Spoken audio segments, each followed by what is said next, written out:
We are now at question 5 of this CXC CSEC May 2014 General Paper 2 exam video solution.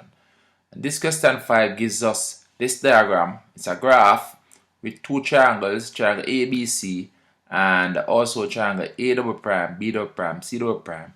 And we are told that the coordinates of the point A is 1, 2, that's here, 1, 2. Coordinates of the point B is 4, 2, that's here, 4, 2. And the coordinates of the point C is 1, 0. 1, 0 is right here. And the first part wants us to draw the image triangle A prime, B prime, C prime after an enlargement of triangle ABC, center O, and a scale factor of 2. So what it is that we have to draw the triangle that results from an enlargement of scale factor 2, center O, of this triangle ABC. But let's talk about enlargement transformation a bit. Now, when we have an enlargement transformation where the center of the enlargement is the origin O, that's right here, and the scale factor of that enlargement is K, the transformation can be simplified by this relationship. A point PXY will map onto a point P prime KX KY. That is, we multiply the coordinates by the scale factor. And that only happens when the center of the enlargement is the origin O. If the center of the enlargement is another point, then this relationship cannot be used. And so, when the center of the enlargement is a point other than the origin, a different method must be used to carry out that enlargement. And so in this case, where the center of the enlargement is O, the origin, and the scale factor is 2, we can simply multiply the coordinates of the points A, B, and C by a value of 2, and that will give us the image point of the enlargement. Let's go through the process. And so this is it. The point A would map onto the point A prime 2, 4 because the coordinates here 1, 2 are multiplied by the scale factor of 2. And when we multiply 1 by 2, the result is 2 here. And we multiply 2 by 2, the result is 4. And so because the center of the enlargement is O, we can do this transformation by simply multiplying the coordinates of the point A with the scale factor, which is 2. And we can now show the point A prime on the diagram. And this is it. A prime is the point 2, 4. And that's it. For the point B, it is the same procedure. The coordinates of B are 4, 2. And when we multiply these coordinates by the scale factor, which is 2, it becomes 8, 4. Because we multiply this 4 by 2 to give us 8, and we multiply this 2 by 2 to give us 4. And so the image point of the enlargement is a point B prime 8, 4. And we can show the point B prime on the diagram. The coordinates of the point B prime is 8, 4, and this is it. 8, 4 is this point right here. And for the point C now, it's a matter again of multiplying the coordinates 1, 0 by 2. When we multiply these coordinates 1, 0 by 2, the result is 2, 0. And so the point C prime is 2, 0. And we can show that point on the diagram. 2, 0 is right here. So this is the point. And now that we have the 3 points of the image in place, we can draw the triangle. And that is it. And so that is the image triangle A prime, B prime, C prime, after an enlargement of scale factor 2 about the origin of the triangle ABC. And that's the answer for part 1. Let's move down now to part 2. Now part 2 tells us that triangle ABC is mapped onto triangle A double prime, B double prime, C double prime under a transformation M. That is, this triangle is mapped onto this triangle by a transformation M. And we are required now to describe that transformation M. Now when we observe this triangle ABC and also triangle A double prime, B double prime, C double prime, we see that this transformation is one that took place where there is no turning and also no change in size. The orientation of the letters also remain the same and the dimensions on the two triangles are the same. So AB here is 3 units long and it is horizontal. A double prime, B double prime also is 3 units long and horizontal. AC is 2 units long and vertical. A double prime, C double prime is also 2 units long and vertical. The orientation of ABC is clockwise and the orientation of A double prime, B double prime, C double prime is also clockwise. And so the transformation M that map this triangle onto this triangle is a translation, and this is it. Triangle ABC maps onto triangle A double prime, B double prime, C double prime without turning and with no change in size. And therefore, we have a translation transformation.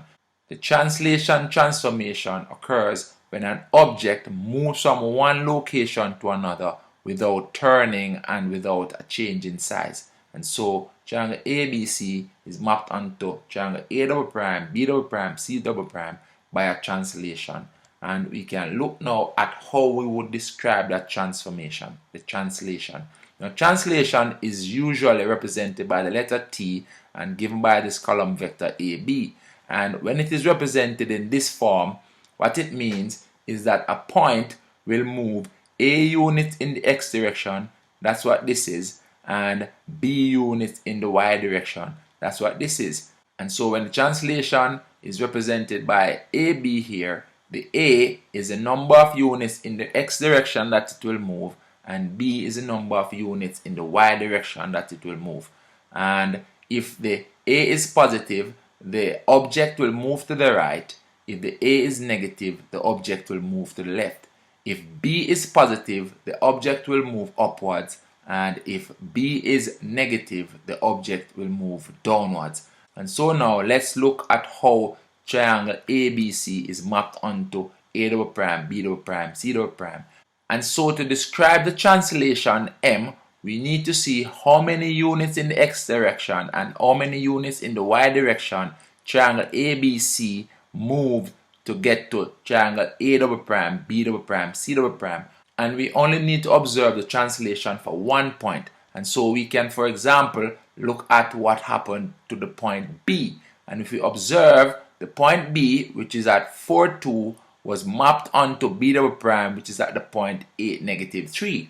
And we can show the movement on the diagram, and this is it. The point B moved this number of units to the right and this number of units downwards. That is 1, 2, 3, 4 units to the right, and then 1, 2, 3, 4, 5 units downwards. And since the point B moved 4 units to the right and 5 units downwards, on the transformation M to map the point B onto the point B double prime, it means that the entire triangle ABC will have the same translation, and therefore the translation M can be represented by M equals 4, negative 5. That is, transformation M moved triangle ABC 4 units to the right and 5 units downward. And therefore, this is the description of the transformation M, which mapped triangle ABC onto triangle A double prime, B double prime, C double prime. And that's the answer for part 2 of question 5A. Let's move down now to question 5B. Now, question 5B tells us that P and Q are the positions of two ships at anchor, and the line FT represents a vertical cliff. It represents the face of a vertical cliff jutting out of the water. The height FT is 80 meters, and the distance PQ, the distance between the two positions P and Q, is 118 meters. We're also told that angle FTP is 40 degrees. That's the angle right here. Angle FPT is 40 degrees. And then we're asked a series of questions. But before we get to the questions, we must recognize that we have two right angle triangles in this diagram. This is a right angle triangle. FPT is a right angle triangle. And also FQT is a larger right angle triangle. And therefore we can use trig ratios in this question, or we can use Pythagoras' theorem, because we have a right angle triangle here and we also have a right angle triangle here. If we have to do any calculation in this triangle, which is not a right angle triangle, then we would have to use the sine rule or the cosine rule. But let's look at what is required from this question. The first part wants us to state the angle of elevation of T from P. That's the angle of elevation of T from P. And the angle of elevation is the angle above the horizontal when looking upward. The angle of the line of sight above the horizontal when looking upwards. And therefore, from P to T, the line of sight would be elevated above the horizontal up to this line. This is a line of sight. And therefore, the angle of elevation of T from P would be this angle right here, the 40 degrees angle right there. So let's show that. And that is the angle of elevation of T from P. And so that angle is angle FPT, which is 40 degrees. That's the answer for part 1. Part 2 now wants us to calculate the length of FP. That's this distance across here. And so to calculate FP, we can do our calculations in this right angle triangle. And in this right angle triangle, to this angle, we know the opposite side, and we are trying to find the adjacent side. And the trig ratio that connects the opposite side and the adjacent side is a tangent of an angle trig ratio. And so we can use a tangent of 40 degrees to calculate this side. And this is it. The tan of 40 degrees will be equal to the opposite side, which is 80, divided by the adjacent side, which is FP. And we can transpose this formula now to make FP the subject. We will multiply FP up here and divide the tan of 40 down here. And when we do that, this is the result. FP is equal to 80 divided by the tan of 40 degrees. And when we do that calculation, FP works out to be 95.3 meters to 1 decimal place. And we can show that 95.3 meters on our diagram. And so FP is 95.3 meters. Part 3 now wants us to calculate the angle of elevation of T from Q. That's the angle of elevation of T from Q. Again, the angle of elevation is the angle that you have to elevate the line of sight above the horizontal when looking upwards. And so the angle here would be the angle of elevation of T from Q. Let's call that angle theta and show that angle on the diagram. And so this angle is the angle of elevation of T from Q. And so to find this angle, we can now work in this larger triangle. In this larger right angle triangle now, to this angle, we know the opposite side, and we now know the total length of the adjacent side here. The adjacent side to this angle is this side, and the opposite side to this angle is this side. And so we can use the tangent of an angle. Tangent of an angle is the trig ratio that connects the opposite side and the adjacent side in a right angle triangle. And so we can start by saying that tan theta is equal to 80 divided by the sum of 95.3 and 118 meters. And this is it. Tan theta is equal to the opposite side, which is 80 meters, divided by the adjacent side, which is 95.3 plus 118 meters. And this is a calculation.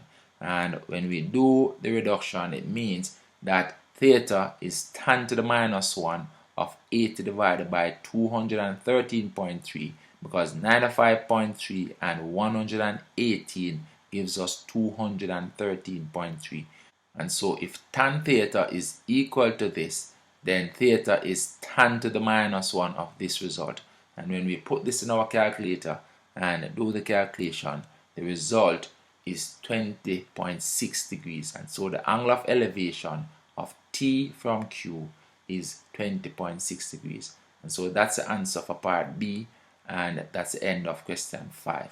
We'll do question 6 in the next video. See you then.